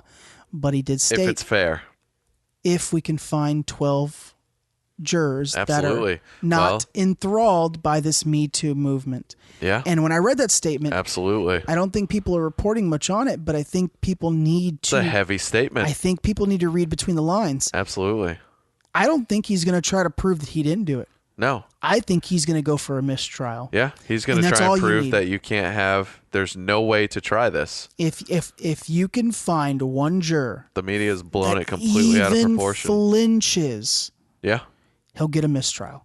And for better or worse, that is our judicial system. It is. You are guilty Absolutely. until proven innocent by a jury of your peers. No, you're innocent until proven guilty. You're guilty until proven innocent. You're innocent until proven guilty correct. by a jury of your peers. And that's the beauty of our country. Absolutely. It's one of the beauties of our country. Absolutely. But because some issues that prevents people from just willy-nilly accusing people of things, right? Even though it happens all the time. But it also sometimes comes with a little bit of bad, where some people that did commit crimes get off, like OJ. Ray Lewis, I don't think he was ever even charged with murder. No, I don't think so. There was blood covered all over his white suit. Yeah. You know, Marvin Harrison, who owned that bar, you know, he was connected to 2 murders. You know, very rarely do you see someone like Aaron Hernandez where it's like, he killed 2 people, he's guilty. He's guilty. Yeah. That's a rarity today, you know? Yeah, it really is. At least for public figures. Public figures, yes. Celebrities, so when you get someone like Harvey Weinstein that owned a movie production company, probably has amassed over $1 billion. I'm just ballparking. Oh, sure. Tons of money. He's got a lawyer. He's got top-notch lawyers. He doesn't have one lawyer attorney. He's got a team of them. Yeah. And they're going to find any which way possible. Any way to get him out of it. You know, the jury, whatever 12 they decide. And you got to think, you know, these attorneys decide on the lawyers back and forth. Exactly. Right? They're going to try to pick on jurors. They're going to try and pick one that look like they might be with the movement. Right? Because they can't pick out one that's full supporter, right? That's never going to fly because the prosecution's not going to allow let that happen. Right? But you pick a fringe one where it's like, maybe I catch a social media comment. Maybe I catch them making a comment in public. Yep. Absolutely. You know, I think, look, my personal opinion is he did this. You put a man in power with that kind of absolute power. I'm in no way saying he didn't do it. I think it's bullshit that he could probably get off. It's a close case for me, right? If I was on the jury selection team, I would be the one that would cause him to get a mistrial. Yeah. Because there's nothing that the defense could say that would change my mind. Yeah, absolutely. There's nothing. Yeah. And that's so when I sat there and thought about it, if I was the juror, he's getting off. It's done. He's getting off. Yeah. Because I'm going to say guilty from day one. Yep. And I'll do my best to play it off that I'm unbiased. But that's what these people are paid to do. Absolutely. They're paid to read through your bullshit. Yep. And I have a distinct feeling that we're going to look. When it comes to the word rape, charges of rape, I think we get a mistrial. They might find him guilty of sexual assault. Some of those other of the minor things. So I'm not saying he's going to get off completely clean, but I think you're only going to catch him on minor stuff. Yeah. And that's you know, it's unfortunate, but I think I think that's how it's going to play out. Yeah. Yeah. You know, it just goes to reason, you know. It could. It absolutely could. It'll be interesting to see what happens. A lot of good has come of this either way. Some bad has come of this, and that'll be the next article. You know, 5 months ago, we were out at a bar, and we kind of got a little bit of that Me Too movement. Yeah, we talked about this, last week or the week before? Yeah. Yeah, I mean, in my opinion, it's happening. It's real. We did you have to be careful. Wrong. We didn't do anything wrong, but you have to be conscious of that. And when you think about it, like, yeah, it irritates me, it offends me, but I'm happy that lady expressed her feelings at the same time. Well, but she needs to be reasonable, and that's the problem nowadays. They're misguided. Yes. They're misguided. Yes. But express yourself. Part of me that goes, but don't be unreasonable. I'm happy she had the conviction to come forward. They're misguided. But they're misguided. We didn't do anything wrong. Built off of bullshit. You know, I'm just trying to look at it both ways, you know? So I think a lot of good has come of this. Like he wanted anything to do with it anyway. Yeah, Jesus. I would say something horrible, but it would just... no. You know... It's the best kind of work. Yeah. Yeah, read between the lines, ladies and gentlemen. Read between them lines.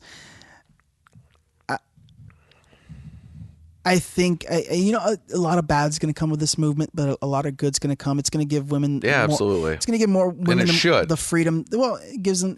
For the longest time, they felt like they couldn't speak out. Now they have the freedom to do that, and they always did. The only problem will be if he gets off, powerful men are going to feel like they can still do whatever they want. Oh, yeah. If he gets put away, Yeah. it will send a message. If he gets off, then everybody's going to think, well, I'll just get off. They got to get him I'll on just get off. something. But, I hope for the best. I hope they get him on everything. Of course. Well, and again, innocent until proven guilty. We don't know he did anything, but there's too much there to think he is innocent. I always say that where there's smoke, there's fire. You know, there's something there. There's something there. There's something there. I think it might not all be true, but there's something there. And a lot of this is levied on the state too, right? Of course. Because a lot of times, specifically a murder charges, the state will go for murder 1, and then the guy gets off. The guy probably did murder him, but just not to that extent. Because with murder 1, you have to prove that it was premeditated. Yep. Whereas if you go murder 2, you don't need premeditation. Yep. And you'd see a lot more murder convictions. Yep. I think you would, right? You can't miss. So it depends on what they charge him with. Misjudge him, yeah. You can't mischarge. And the charges that I did a little research, say there's no concrete verbiage on the charges, but I'm hoping that they charge him with something, quote unquote, fair and something that the prosecution believes that they can prove without the defense proving otherwise, or mistrial or biased jury or things like that. So, it'll be interesting. It'll be interesting how it plays out. Yeah. Absolutely. I don't want it to end up like OJ, where he comes 20 years later and basically admits to it on live television and writes a book about it. Yeah, I did not do it, but the I did is in a different color. Yeah. Well, that's just good marketing, baby. That's brilliant. Brilliant. Whoever designed that book cover, they deserve 10% royalties and $5 million up front. Yeah. I hope it plays out, but like I said, some bad comes from that, and some bad actually came from it a couple days ago. And I'm gonna need my notes for this one, because I'm not. Anybody can talk about Harvey Weinstein for 20 minutes. Of course, but if you want to reference something. Yeah. So a woman falsely accused Texas state trooper of sexual assault after a traffic stop. So a Texas state trooper pulls this lady over. Interesting. Yeah. So for those of you that don't know, or those of you that just live underneath a rock, police troopers, state troopers, sheriff troopers, the cruisers, the cars they drive, all have dash cameras. They're constantly filming. They're recording. Constant recording. There is evidence. They can see everything. A lot of the police now are having little cameras in their sunglasses and on their vests. They see everything. Why? So that we can catch police brutality, but conversely, we're catching these false accusations. Yeah, absolutely. So the guy pulls the lady over. He believes that she was driving under the influence. And she said, and I quote, she allegedly stated that the trooper said she could be released if she agreed to sexual favors. When she stated no, he sexually assaulted her inside and outside his cruiser. Interesting.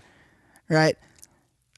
So she comes with these claims. Yeah. And of course, the district attorney has to do an investigation. Of course. And the first thing you do is go to the tapes. This guy gets preliminary, he gets put on suspension, preliminary charge with potential sexual assault, because he is a first responder police officer, and with police brutality being a real issue. Yeah, they immediately suspend you, the whole deal.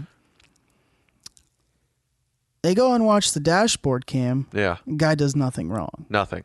No, it's textbook. Yeah. He gave her field sobriety test. Yep. She flunked. Arrested her.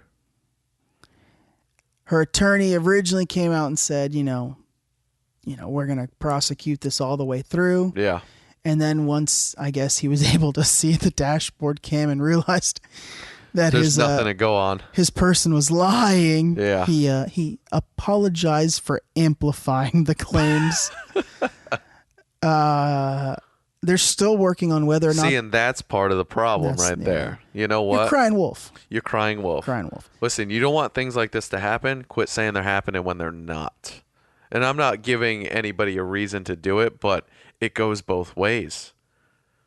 You don't want it to happen? Well, guess what? Quit accusing it if it didn't happen. Well, when you do something like that, and that's just because they're shitty people. When you do something sides. like that, you lessen the value of the verbiage of someone that was sexually assaulted. Yep. All because you were trying to get out of where you fucked up. Own your shit. Before this movement, you fucked up. People didn't think that this was a thing. Let me look at Bill Cosby. Look how many people, comedians specifically, that come out and they've said... Well, they've been talking about it for years. We heard shit about it all the time. Yeah. Family Guy made 2 references to it in 2 separate episodes. Yeah. Nothing. Multiple comedians referenced it. A lot of people didn't take this kind of shit. Rose McGowan literally came out 10 years ago saying she was assaulted by Harvey Weinstein. Yeah. A couple years later, assaulted by this person. Basically blacklisted from Hollywood. Yeah. Guess what? She was telling the truth. Yep. But because she was eccentric and kind of gothic and kind of just a strange individual, people were like, "Oh, she's just batshit crazy." Yeah, she's crazy. No, she's telling the truth. Yeah. Right. But when you come out and you're a citizen and you're decent, you're Yep. and you say, he sexually assaulted me inside and outside the cruiser. Yeah. And then they watch the dashboard cam, and all you're getting is a field sobriety test, which you failed. Because you fucked up. Now it looks like they're going to look into charging her with crimes. Yeah. Which I think that needs to be the standard. Yeah, absolutely. If you come out and you say someone sexually assaulted me, evidence. Yep. And they didn't. Yeah. And it comes and it's proven, and it has to be proven. Of course. And it's proven that you made these claims up. Of course. Just to benefit yourself. I think you need to be prosecuted. Absolutely. And I don't know with absolutely. what. There needs to be. But it has to be call it defaming and defamation of character. Yeah. You have to be able to do it the opposite, right? Yeah. Because not to go back to our story, but we were literally kicked out of a bar for nothing. For nothing, right? For nothing. That shouldn't happen, right? No, it shouldn't. If you're out with a woman and you have consensual sex, and then the next day she says you raped her and you didn't, and it's proven that she lied, she should be charged. I don't know why you can't charge her with something, because that kind of stuff's got to stop. It can't be one way. It cannot be one way. It's the same thing where I was saying, where if Harvey gets off, all these rich, powerful people are still going to think they can get away with something. But it goes the same way when all these women are accusing things and it's false and nothing happens to them. Now, and I don't know the numbers. Maybe they do charge these girls. I don't know specifically, but I don't think they get as much as they should. I don't think it gets much media attention. Oh, is that a call? Yeah, no. Well, and that's the thing. It doesn't get as much attention. Maybe something's happening. I think the attention gets put one way, and then if it kind of fizzles out, well, and that's why it's defamation of character, because it's like a lot of these guys cannot come back from this. You get these accusations, people just, you're the rapist now. Yeah. You are the rapist. This is on you. You're a piece of shit. And when it's proven wrong, well, guess what? Now the papers have printed this. It's all over the internet. Everybody thinks you're a piece of shit. And maybe a third of those people are actually going to hear the final outcome. That, oh, well, she was lying the whole time. Well, now your career, your image is gone, screwed. Yeah, and that's the article kind of alluded to that. Thankfully they have the camera and the dash cam and all that to prove that helps him. That it was by the book. But imagine someone that it doesn't have that evidence, that pull, that avenue for the proof. Avenue. Yeah, absolutely. Like you said, by the time they prove that you didn't do it, you've already lost your job. You've already lost. You're gone. Let's say you work in, I don't know, corporate America. Yeah. You've lost your job. Because there's no dash cams. This is going to play out in a trial, or even if it's a civil trial, it's still going to play out, and you're still going to be that guy that sexually assaulted a woman. Yeah. Right. Exactly. Even though you're acquitted. Yep. It's still there. It's going to show that you were charged. Somebody Googles your name, that's going to pop up. You were charged with sexual assault. It's not going to say you're found guilty. It's going to say that you were charged because you were charged. Yep. Luckily the charges here will be dropped, and hope they should be expunged off this trooper's record. Absolutely. I would hope so. They were unfounded. Yep. Yeah, it's a slippery slope when you open your mouth, and that's not to say that you shouldn't. If it happened, man, speak up. If it happened, speak up. Speak the hell up. But don't be a immediately. liar. But don't be a liar. Don't wait. Don't. And I know it's. No. I will never say I can understand or I sympathize because we'll never understand. But speak up. It's it's the only way shit's gonna change. So, speak up right away and be truthful. There's nothing to be ashamed about. No. There's nothing to be ashamed about. And I hate those arguments. Well, the lady put themselves in the situation, or she dressed this way. I don't give a fuck. Doesn't matter. Doesn't matter. Doesn't matter. It doesn't give you the right to take advantage of someone. Absolutely not. If it's not consensual, you're wrong. You're wrong. You're wrong. That's all there is to it. And in that TV show, 13 Reasons Why, I didn't know that some states you had to get led. Like some states are firm consent. Like you have to hear the word yes. Yeah. A couple states have different views on it or different laws on it, but there's some states, and I don't know what state they filmed, like the fictitious state they filmed from. Yeah, that is a firm yes. So there's some laws there. It can't be like social cues or feeling the moment. Yeah, it has to be yes. Yes, this is okay. Yes. Interesting. That's very interesting. Yeah. So. Good to know when you're traveling or living in those states, right? I mean. Well, it's like auto insurance, knowing which state's a no fault and which one's a fault. Right. Absolutely. You got to know everything. If you're looking to get busy, you got to know the rules. Yeah, just keep an atlas out and just keep little like bullet points underneath each state name. This one's okay. This one I need a firm yes. This one I need a signed contract. I like the yes. Oh, yes is always good. Versus the verbal cues. I think it's always safe to go with the firm yes. Of course. Obviously, a definitive answer is always the way to go. But I mean, you're gonna tell me you never dated somebody and things happen, and it's not like yes now. You know what I mean? Like, yeah. But I guess when you're dating somebody for a little while first, yeah. But there's also, I don't know. It's definitely an interesting topic. I was listening to a podcast. Very many ways with that. I was listening to a podcast, and they inadvertently did kind of the same thing we just did, where we just kind of segued. And when you asked me, that's what triggered my memory. And I'll tell you who it was afterwards. But he was sitting there thinking and pondering, and then he goes, "Oh shit, I've sexually assaulted someone." And he was like, "Oh shit, I gotta call this person, apologize." Gotta make sure we're okay here. He called the person. I didn't get a firm yes in this state. Yeah, he called the person like live there, and he was like, that's funny. I'm sorry. And like the person was like, "It was fine. It was a joke." Like, yeah. Like, it wasn't sexy. Like he exposed, like it was something like he exposed himself or some shit like that. And she was like, "No, it's fine. I didn't take it the wrong way." But no, like, yeah, there's been instances where the word yes has not come out, but it's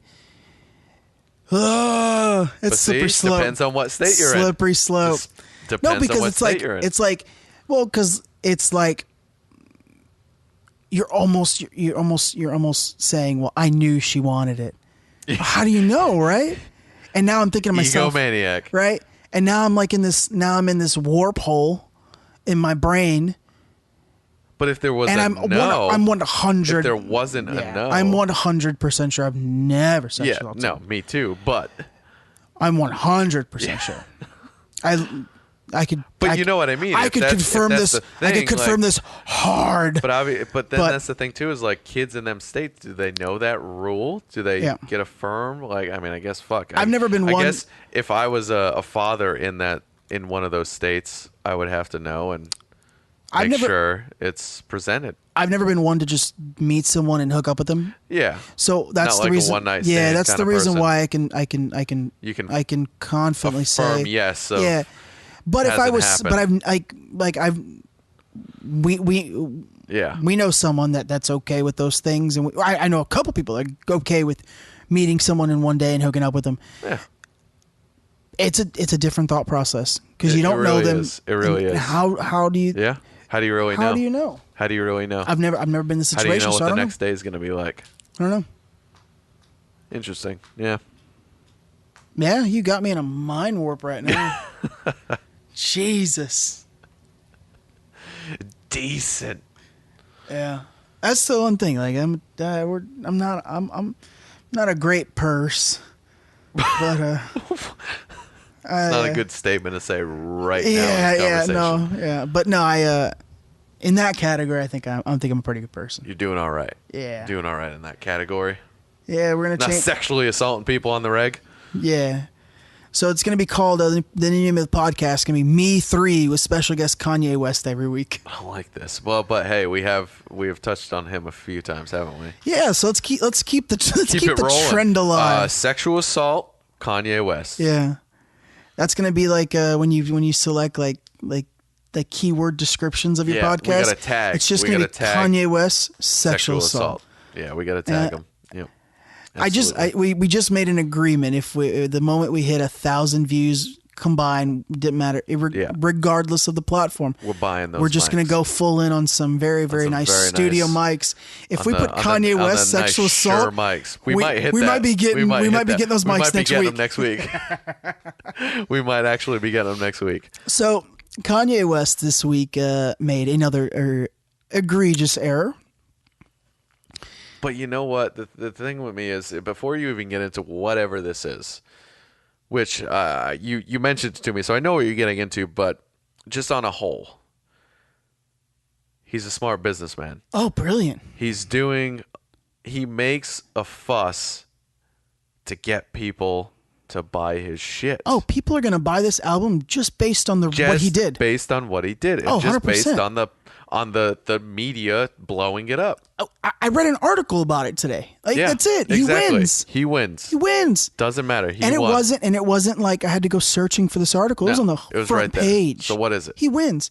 So he's producing, I guess, Pusha T. I never heard of him. Rap is not my thing, ladies and gentlemen. I'm just going to recite New names. rap is not my thing. Yeah. Old rap is my thing. Give me some NWA. I got you. There's some Eazy-E. I'm with you. He's producing Pusha T's either next album or mixtape. I don't know the difference. Well, whatever. One's bought at a gas station. One's downloaded on iTunes. I don't know. I used to sell them. Exactly. But I guess a couple of weeks ago, Pusha T had like a little photo sheet for the album cover. Okay. They decided they narrowed it down to a few pictures. Cool. Then they decided on the picture. Depending on this is the picture we're going to use as the cover. Yeah, the article either came out. You haven't seen the original picture. I guess somewhere in the last few days, Kanye West got the bright idea to change the album cover, and he is the executive producer of the album. Okay. So I guess he has that kind of stroke. Of course. He decided to spend $85,000 on the National Enquirer's photo of Whitney Houston's drug-filled bathroom at the time of her death. Yeah. And he has decided that's going to be the album cover for Pusha T's next album or mixtape, with one minor change: the beer can, which I didn't see it. I tried to find what they were talking about, but a beer can has been photoshopped out. Why? Maybe because of sponsorship or something. Yeah, I don't know. You could change that. Well, but I guess it's easier just fuck it, take it out. Like I said, I looked at both the photos, unedited, edited. You didn't even notice a can. I couldn't notice. Didn't even notice the can. Yeah. I'll have to look them up. Because it's a grainy photo to begin with. Yeah. I did see the quick picture of what the album cover is supposed to be. Yeah. But I just looked at it real quick. I didn't notice a beer can, but I also just looked at it quick. And if they photoshopped it out, I wouldn't have. No. So I'd have to pull up the original. And I think you hit it perfectly. He's a genius. He's a businessman, whether you like it or not. Absolutely. Why he chose Whitney Houston's drug-filled bathroom photo? There's no telling how he got to that point. I have no idea. Where do you even think? But you know what? He paid for it. How do you get to that point? I have no clue how you get to that point. Do I think it's in bad taste? Absolutely. Yeah. But can he do it? Yeah. Can's not even a question. Is he doing it to make more money? Yes. Yeah, because people are going to buy this now. I might buy it now. Because now I want to know. Now I want to see it. Because of the photo, it's. I'm not going to buy it. No. But yeah, I mean that's He's a smart businessman. I mean, in the grand scheme of it all, unless he's got a song relating to Whitney Houston, it doesn't even make any sense. Well, that's the thing too. Is I don't know the rapper, and I don't know what he tends to, what his genre is. Rap is the genre, but what's his thing? What's his niche? What does he talk about? What does he rap about? What's his story? What do modern day rappers rap about? Yeah, I couldn't tell you. Bitches, drugs, and money. I don't know. That's all I ever hear. But, so there you go. I don't listen to Whitney it, though, Houston, so I'm just making it up. Money, drugs. There you go. Bitches, money, and drugs. There you go. So it makes sense. We figured it out right here. God, I can't believe that fits. Right now, we figured it out. I can't believe that fits. I'm hey, man, you almost said at a loss for words. You said it. How did he figure it out? Bitches, money, and drugs. Well, let me think. Bitches, money, and drugs. Okay, there you go. I just think it boils down to just taste, and I think it's just bad. Of course. Taste. Well, that's it. It's in bad taste. But it's he's polarizing, make money off and we've used that word a lot today. But it's polarizing, and it's going to drive sales. It's done for a reason. It's going to drive sales. To drive sales. I mean, and it will. It will. Look. I hate to use the king as like a constant example, but Conor McGregor throws a dolly through a greyhound, and pay-per-view buys go up the next day. Yep. For a card that sucked. Yeah. That card. People are going to be looking sucked. to see what's going to happen. Well, because 3 fighters had to drop out because of cuts from the glass. Yeah. But the card sucked prior to those. Yes. And then the 3 fighters drop out. Now the card really sucks. Yeah. The best fight on the card for me was the women's featherweight championship. Mm-hmm. And no disrespect to Johanna and Rose, they're great fighters, but they can't carry a card. I'm sorry. Is that the second Rose you've referenced today? Yeah. Interesting. She's beautiful. Yeah. She got a shaved head. Sure I know who she got a shaved head. She's beautiful. Beautiful. Interesting. Yeah. No. Unfortunately, those two girls can't. In my opinion, they can't carry. It's a all card. about what's going to make money. Yeah. So they dump money into it because of the publicity. Yep. Is Joe Rogan going to talk about it? Are the announcers going to mention it? That's what people are thinking. Yeah. That's why you dump money into it, because people are going to watch, regardless of who's fighting, to see if it's talked about, to see if there's any news, to see, people love gossip. People love to talk. Well, it sets up him. I mean, Khabib, again, had to go out and win the next fight that night, the main event, and he did. I mean, it just sets up McGregor and Khabib for probably the largest fight in UFC history. Well, and obviously that's part of why people were also tuning in, but the most pay-per-view buys ever. The only thing that could top that present day would be Jon Jones and Brock Lesnar. Yeah. Yeah, that had some pretty big numbers. It would. I think it would come close to 2 million pay-per-view buys, but they'd have to get Jon Jones through the damn drug test thing. Yeah. Keep him clean. We talk about Jon Jones for a second. He does coke up until like 2 weeks up until the fight, then does like 2 or 3 weeks of training, comes in, wrecks. That's fantastic. He beat Daniel Cormier twice. Daniel Cormier's second best light heavyweight in the world. Yeah. Only second to Jon Jones. Only to a coke addict. Cormier's over there training for 6-8 weeks. Jones is hitting the coke, little nose candy up until about 20 days out. And he's like, let me get in there and roll around a little bit. Let me throw a few weights around this bitch. That's second fight. He beat the piss out of Cormier. I don't care what anyone says. He beat the piss out of him. But yeah, no, it's nothing but a publicity stunt by Kanye. It's in terrible taste. Yeah. Bad taste, but I don't think he did it for a reason. I don't think anybody will understand it, because I don't think anybody. Not. I don't think even he understands it. I think he came across it, came up with the idea. Somebody presented it to him. He saw the picture for some random reason. Who knows how it happened? But it's happened. I hope when someone does ask him, I hope he literally says our conclusion. Well, today's rap is just bitches, drugs, and bitches, drugs, and money. So I figured I'd give it to him. So I was like, Whitney Houston. Jesus Christ. Oh Jesus! That God, we would skyrocket. She's sleeping on my bed. Oh, she found your bed. Yeah. I got a thoroughbred sister here today, and my dog Bailey. Sister. She was our special guest. Only she special slept. guest, except she decided to go to the sleep entire time. since we started recording. She was up around before, but she was sleeping on the couch, and she disappeared a few minutes ago, and now I peek into the bedroom, and there she is. I figured she was just going to find like a place in the carpet. Oh, no, she's up on the bed. She was quiet. She's pretty much sleeping how I sleep right now in my spot. Oh, shit. Anyway. Is that it? Well, we got anything else to talk about? I mean, I feel like we've touched on assault. We've touched on Kanye. Man, I feel like what else is there to talk about? We're hitting our normal demographics. We're hitting our numbers. Yeah. What else is there to talk about? It's been episode 4 of Me, 3, and Kanye West. Oh, God. Don't call it that. Oh, it all rolls into the name. It's all the best kind of worst. Yeah. You know? No, the anthem thing was a big thing. I mean, in accordance with just people going batshit crazy, Richie Incognito, offensive lineman for I think Miami. I don't know, but I know the name. Yeah, he was the one that bullied that one kid. Yeah. And he said the N-word a few times. Yep. A lot of people have come to his defense. A lot of ethnic people have come to his defense as a good dude. Interesting. I hadn't heard that. Yeah, I've read a few articles that say he was a good dude. Yeah, that's good. And I've heard articles. People say fucked up shit. I've heard articles that say he's horrible. So, well, exactly. You know, it's biased. He was actually working out at a gym in Miami, and apparently ended up getting Baker acted.